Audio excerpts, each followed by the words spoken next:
Welcome back students. Today we are going to start a new topic that is properties of binary operation of addition in C. Means हम complex number में under addition complex number की कुछ properties पढ़ेंगे. ठीक है. First property is closure property. Closure property means कि अगर आपके पास दो कॉम्प्लेक्स नंबर हैं, ठीक है, दो कॉम्प्लेक्स नंबर है, अगर आप उन दोनों को ऐड करते हो तो वो जो एडिशन के बाद आपके पास नंबर आएगा वो भी एक कॉम्प्लेक्स नंबर होगा. क्लियर है. तो ये क्लोजर प्रॉपर्टी कहती है. मीन्स इसका कि अगर आपके पास ये सेट है किसका, कॉम्प्लेक्स नंबर का, और Z1 और Z2 आपके पास कोई दो कॉम्प्लेक्स नंबर हैं, तो अगर आप Z1 प्लस Z2 करते हैं वो भी बिलोंग किसको करेगा, कॉम्प्लेक्स नंबर के सेट को ही करेगा. ठीक है. इसके कंट्राडिक्शन मैं ले लेती हूँ सो दैट आपको ये क्लोजर प्रॉपर्टी अच्छे से समझ में आ जाए.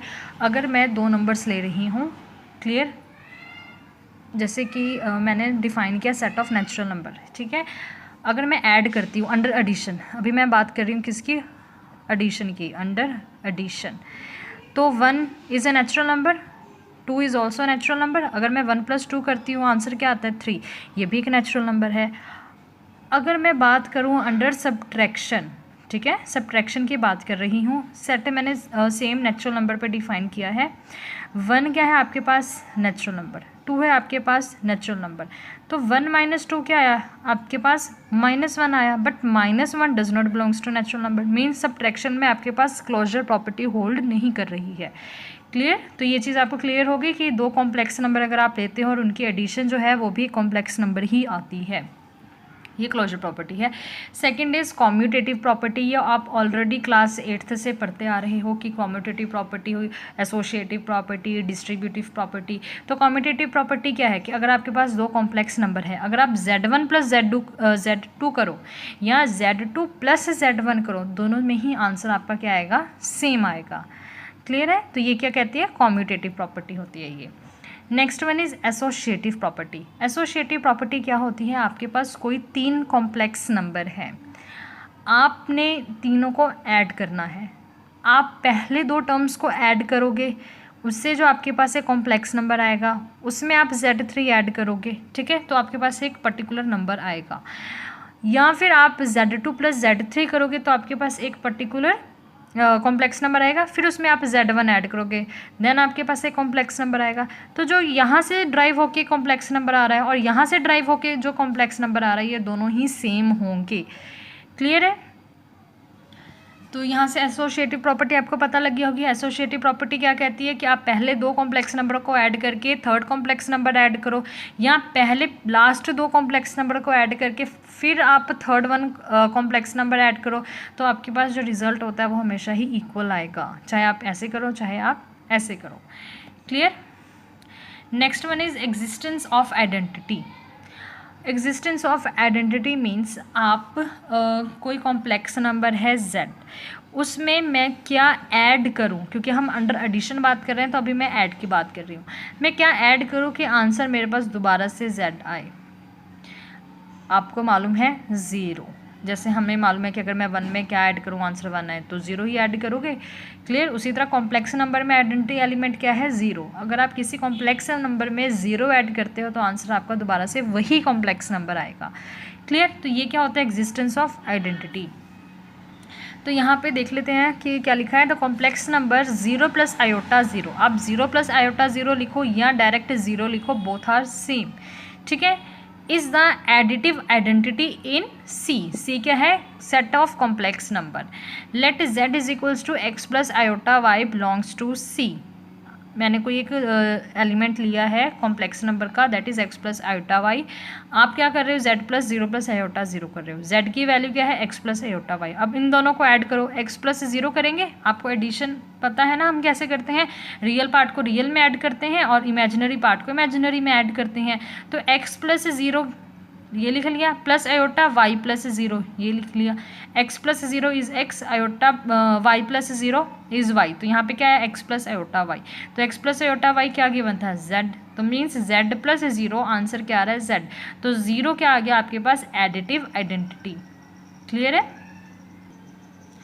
Now existence of inverse. If z is a complex number then -z is its additive inverse. Clear. अब एडिटिव इन्वर्स कैसे हैं, देखो आपके पास 2 कोई नंबर है, इसमें मैं क्या ऐड करूं कि आंसर मेरे पास 0 आए, ठीक है। अंडर एडिशन में जो आइडेंटिटी एलिमेंट होता है वो रिजल्ट आना चाहिए, ठीक है। आइडेंटिटी एलिमेंट 0 था, तो इस जब हम इन्वर्स में चेक करेंगे तो जो आइडेंटिटी एलिमेंट होता है वो रिजल्ट आना चाहिए। दैट मीन्स मैं 2 में क्या ऐड करूँ कि आंसर मेरे पास 0 आए, तो 2 में आप -2 ऐड करोगे तो आंसर क्या आएगा 0। तो एडिटिव इन्वर्स ऑफ 2 इज़ -2। तो सिमिलरली z का एडिटिव इन्वर्स क्या होगा, -z। तो यहाँ पे मैंने उसकी डेरिवेशन भी कर दी है, z plus minus Z is equals to 0 plus iota 0 is equals to -z plus z। ये आपके पास कंडीशन है एग्जिस्टेंस ऑफ इन्वर्स की। तो z मैंने लिया x plus iota y, minus z क्या होगा -x माइनस आयोटा y। तो z प्लस माइनस z की वैल्यू पुट कर दी, प्लस माइनस z की वैल्यू पुट कर दी।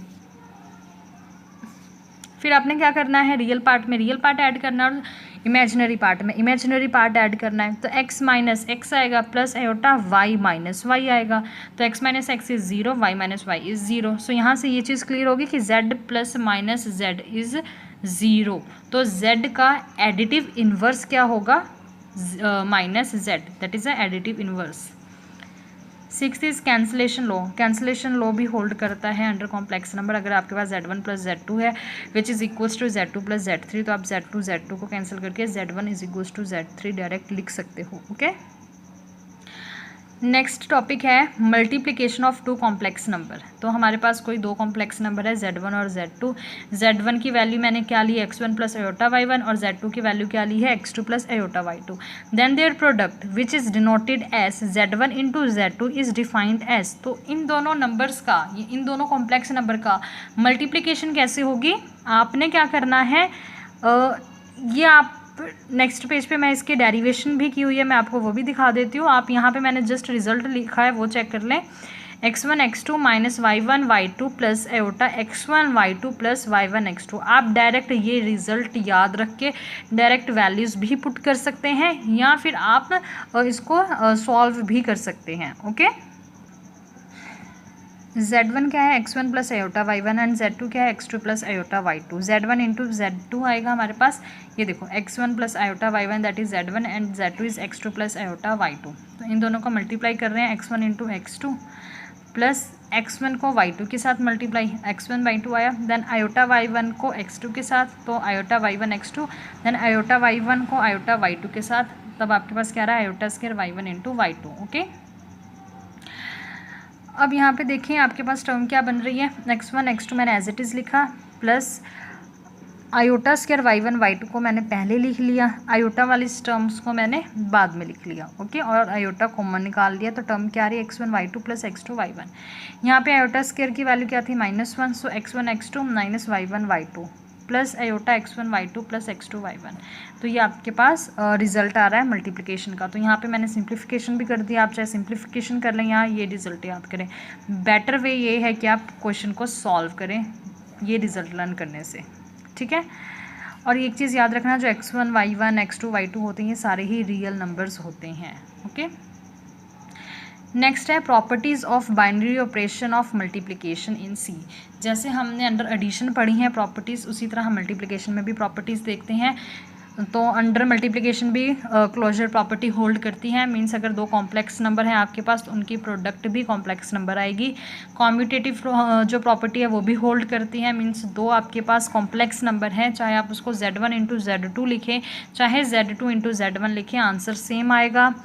थर्ड एसोशिएटिव प्रॉपर्टी है। एसोशिएटिव प्रॉपर्टी क्या कहती है, आप पहले z1 z2 को मल्टीप्लाई करें, देन आंसर को z3 के साथ मल्टीप्लाई करें, या z2 और z3 को पहले मल्टीप्लाई करके फिर उसको z1 से मल्टीप्लाई करें, तो आंसर जो है वो क्या आएगा, हमेशा ही सेम आएगा, okay.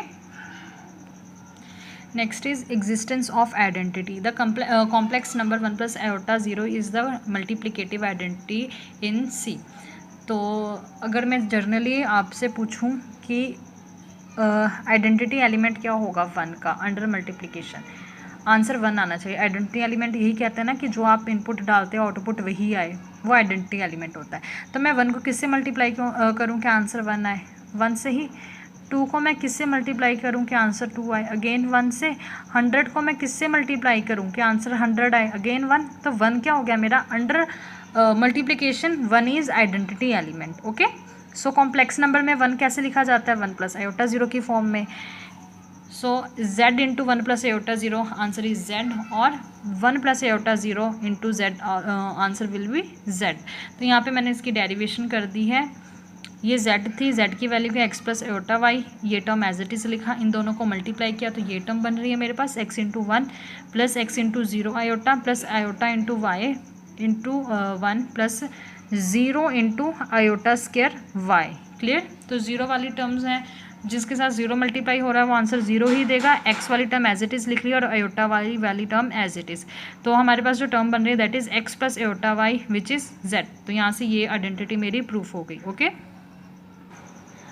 Next is existence of inverse. तो if z is a complex number then there exist a complex number z dash such that z into z dash is equals to 1 plus iota 0 is equals to z dash into z। Means आपके पास यहाँ पे z है, उसका मैंने inverse क्या ले लिया, इन्वर्स मैंने z डैश लिया। ठीक है, तो z इंटू z डैश करेंगे तो आंसर क्या आ रहा है 1। जैसे 2 है मेरे पास, 2 का इन्वर्स एलिमेंट मैं क्या कंसीडर करूँ कि आंसर आपके पास 1 आए, तो 1/2। अंडर मल्टीप्लिकेशन की बात हो रही है तो 1/2 क्या होगा, इसका इन्वर्स होगा। सो हमें क्वेश्चन में इसका इन्वर्स जो है वो चेक करना पड़ेगा कि इन्वर्स क्या आएगा। अदरवाइज एक फॉर्मूला भी होता है, वो मैंने आगे डिस्कस किया हुआ है। ठीक है, next is distributive property, z1 into z2 plus z3 is equals to z1 into z2 plus z1 into z3। तो ये क्या है मेरे पास, डिस्ट्रीब्यूटिव प्रॉपर्टी है। ये आपने distributive property as such learn करनी है। Okay, next is conjugate of complex number. When the complex number differ only in sign of iota they are said to be conjugate of each other. Means अगर आपके पास कोई भी complex number है, suppose x plus iota y है, और अगर उसका जो इमेजिनरी पार्ट है वो डिफ़र करता है हैविंग साइन, और जैसे यहाँ पे मेरे पास माइनस का साइन है, तो हम ये कह सकते हैं कि वो दोनों कॉन्जुगेट टू ईच अदर है। मीन्स अगर z x plus iota y है आपके पास और ये टर्म है आपके पास x माइनस आयोटा y है, तो मैं ये कहूँगी कि जो x प्लस आयोटा y है ये कॉन्जुगेट है x माइनस आयोटा y का। तो हम इसको नोटेशन कैसे डालेंगे, टर्म को मैं z ही लिखूँगी और उसके कॉन्जुगेट के ऊपर मैं बार डाल दूँगी। ठीक है, तो z अगर x प्लस आयोटा y है तो z बार क्या होगा, x माइनस आयोटा y। आपने सिर्फ आयोटा का साइन चेंज करना है और किसी टर्म का साइन चेंज नहीं करना है। मीन्स अगर यहाँ पे x प्लस का है तो यहाँ पे भी x प्लस का ही होगा, आयोटा का ही साइन चेंज होगा। Okay, properties of conjugacy. तो अगर z बार का बार लेंगे तो आपके पास दोबारा से z आएगा। जैसे कि अगर सपोज मेरे पास z है, z की वैल्यू मैंने x प्लस आयोटा y ली, तो z बार क्या आएगा, आपने आयोटा का साइन चेंज करना है, that means x minus iota y। अगर मैं इस टर्म का दोबारा से कॉन्जुगेट ले लूँ, मीन्स z बार का बार, तो आप फिर से क्या करोगे, आयोटा का साइन चेंज कर दोगे। तो ये आपके पास क्या था, z, तो मीन्स z बार का बार क्या होगा, z। डबल कॉन्जुगेट वापस से आपको z दे देगा। z प्लस कॉन्जुगेट क्या होता है, एक प्योरली रियल नंबर मिलेगा आपको। z into conjugate of z क्या देगा, प्योरली रियल नंबर देगा। z1 प्लस z2 का होल कॉन्जुगेट का क्या मतलब होता है, आप z का कॉन्जुगेट करें फिर z2 का कॉन्जुगेट करें और उन दोनों को ऐड कर दें। z1 इंटू z2 का कॉन्जुगेट क्या होगा, z1 conjugate into z2 conjugate. Clear. और अगर मैं क्वोशंट में लिखूं तो z1 अपॉन z2 का होल कॉन्जुगेट किसके इक्वल होगा, z1 conjugate divided by z2 conjugate. तो ये कॉन्जुगेसी की कुछ प्रॉपर्टीज़ हैं, ये आपने लर्न करनी है, ये आपको 1 मार्क्स में पूछा जा सकता है। ओके, फर्स्ट है आपके पास right the following in the form of x plus iota y। तो ये आपके पास दो कॉम्प्लेक्स नंबर हैं z1 इंटू z2, तो आपने इनको सिंप्लीफाई करके एक टर्म बनानी है जिसकी फॉर्म क्या हो, x प्लस आयोटा y की फॉर्म हो। तो इन दोनों को मल्टीप्लाई करेंगे, पहले 3 को 2 के साथ किया, 3 को माइनस आयोटा के साथ, देन 2 को 2 के साथ, फिर 2 आयोटा को माइनस आयोटा के साथ।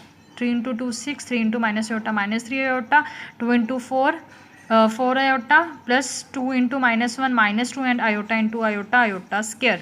ओके, तो 6 -2 आयोटा स्क्वायर पहले लिख लिया, -3 आयोटा प्लस 4 आयोटा, और 6 as it is. Iota square क्या होता है, आयोटा स्क्वायर की वैल्यू होती है -1, तो यहाँ पे माइनस माइनस प्लस आ गया, तो 6 + 2 प्लस आयोटा, तो 6 + 2 8, 8 प्लस आयोटा, ये आपका आंसर आ गया।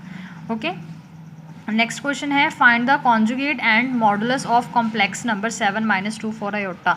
तो सबसे पहले कॉन्जुगेट मांगा है, देन मॉडुलस मांगा है। कॉन्जुगेट क्या होता है, जस्ट आपने आयोटा वाली टर्म का साइन चेंज करना होता है, तो 7 + 24 आयोटा आ गया। मॉडुलस कैसे निकालते हैं, modulus means mod of z, और इसका फॉर्मूला क्या होता है, square root of x² + y²। X की वैल्यू क्या है मेरे पास यहाँ पे, एक्स की वैल्यू 7 है और वाई की वैल्यू है -24, ठीक है। तो यहाँ पे मैंने वैल्यूज जस्ट पुट कर दी, 7 का स्क्वायर 49, -24 का स्क्वायर 576, इनको ऐड किया √625 और इसका आंसर क्या आ रहा है 25। ओके, नेक्स्ट क्वेश्चन है right the following in the form of x + iota y।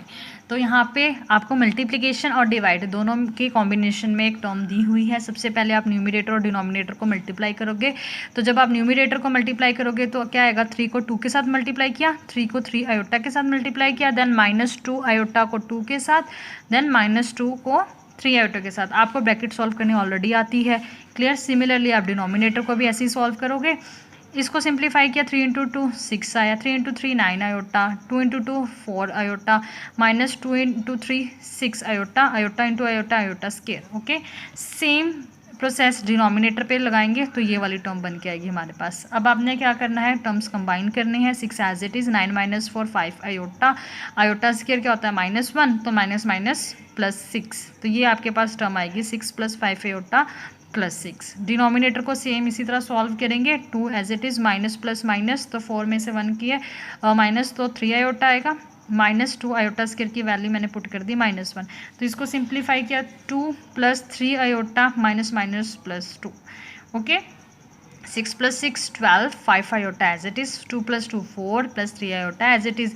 फिर हमने क्या करना है, रैशनलाइज करना है। रैशनलाइज क्या करेंगे, जो डिनोमिनेटर होगा उसका साइन चेंज करके न्यूमरेटर और डिनोमिनेटर दोनों से मल्टीप्लाई कर देंगे। कि हमारे पास ये टर्म आ रही है, 12 × 4 48, 12 × -3 -36, 12 × 3 5 × 4 करेंगे, देन 5 × -3 करेंगे, क्लियर। फिर डिनोमिनेटर में सेम ऐसे ही 4 को 4 से मल्टीप्लाई करेंगे, 4 को -3 आयोटा से मल्टीप्लाई करेंगे, 3 को 4 के साथ और 3 को इस 3 के साथ, तो ये टर्म्स मेरे पास आ जाएंगे। उसके बाद जस्ट सिंप्लीफाई किया है, 48 - 36 iota + 5 × 4 20 iota, 5 × 3 15 iota square. Similarly denominator में क्या आएगा, 4 × 4 16, 4 × 3 12, 4 × 3 12, 3 × 3 9 आयोटा स्क्वायर। तो -12 + 12 ये आपस में कैंसिल हो जाएंगे, और डिनोमिनेटर में क्या आएगा, आयोटा स्क्वायर माइनस होता है, तो माइनस +16 + 9। न्यूमरेटर में क्या होगा, आयोटा स्क्वायर है, आयोटा स्क्वायर -1, तो माइनस +15 आएगा। 36 और 20 को सब्ट्रैक्ट करेंगे तो -16 आ रहा है, बड़ी टर्म के साथ माइनस का साइन है, दैट्स वाई यहाँ पे -16 आ रहा है हमारे पास। 48 + 15 answer is 63, -16 iota as it is, divide 63 - 16 iota divided by 25। अब हम क्या करेंगे, जो टर्म है उनका डिनोमिनेटर को सेपरेट कर देंगे, 63/25 और -16/25, तो ये आपके पास क्या आएगा, ये आंसर आ जाएगा। ओके, नेक्स्ट क्वेश्चन है find the least integral power और value of m if this 1 + आयोटा/1 - iota whole raised to power m is equals to 1। तो सबसे पहले आपने क्या करना है बेटा, आप पावर हटा के जो टर्म आपको दी हुई है आप वो लिखोगे और उसका रैशनलाइज करोगे। तो डिनोमिनेटर में 1 - आयोटा था, तो आप रैशनलाइज क्या करोगे, 1 + आयोटा के साथ, ऊपर भी मल्टीप्लाई मीन्स न्यूमरेटर को भी मल्टीप्लाई और डिनोमिनेटर को भी मल्टीप्लाई। तो 1 + iota whole square, 1 + iota into 1 + iota, 1 + iota whole square आएगा, और डिनोमिनेटर में क्या आएगा, 1 - iota into 1 + iota, that is a - b into a + b, that is a² - b²। Okay, 1 + iota whole square, इसको सॉल्व करोगे तो आपके पास क्या टर्म बनेगी, तो a + b का होल स्क्वायर क्या होता है, a² + b² + 2ab, तो ये वाली टर्म बन जाएगी यहाँ पे a² + b² + 2ab divided by 1 as it is minus as it is, iota square की वैल्यू -1, तो 1 आयोटा स्क्वायर क्या आएगा मेरे पास as it is 2 × iota, 1 + iota square + 2 iota divided by 1 + 1, तो आयोटा स्क्वायर की वैल्यू क्या आ रही है, -1, तो 1 - 1 + 2 आयोटा डिवाइडेड बाय 2, 1 से 1 कैंसिल, आपके पास टर्म क्या आ रही है, 2 आयोटा डिवाइडेड बाय 2, 2 से 2 कैंसिल, आंसर विल बी 1। तो अब आपके पास पावर में क्या था, m था, तो iota raised to power m क्या आ रहा है, इज इक्वल्स टू 1। तो हमने ये देखना है कि मैं m की क्या वैल्यू लूँ कि आंसर मेरा 1 आए। हमें मालूम है कि i/4 कितना होता है 1, मीन्स अगर मैं m की वैल्यू 4 पुट करूँ तो आंसर 1 आएगा। अब उन्होंने पूछा था लीस्ट वैल्यू स्मॉलेस्ट, अभी तो आपके पास अगर i की पावर 16 डालोगे तब भी 1 आएगा, ठीक है, i की पावर 8 डालोगे तो भी आंसर 1 आएगा, बट उन्होंने पूछा है लीस्ट मतलब स्मॉलेस्ट पॉजिटिव जो पावर है वो पूछी है। तो m की वैल्यू क्या आ जाएगी आपके पास 4, तो यहाँ से m की वैल्यू आपके पास आई 4। ओके।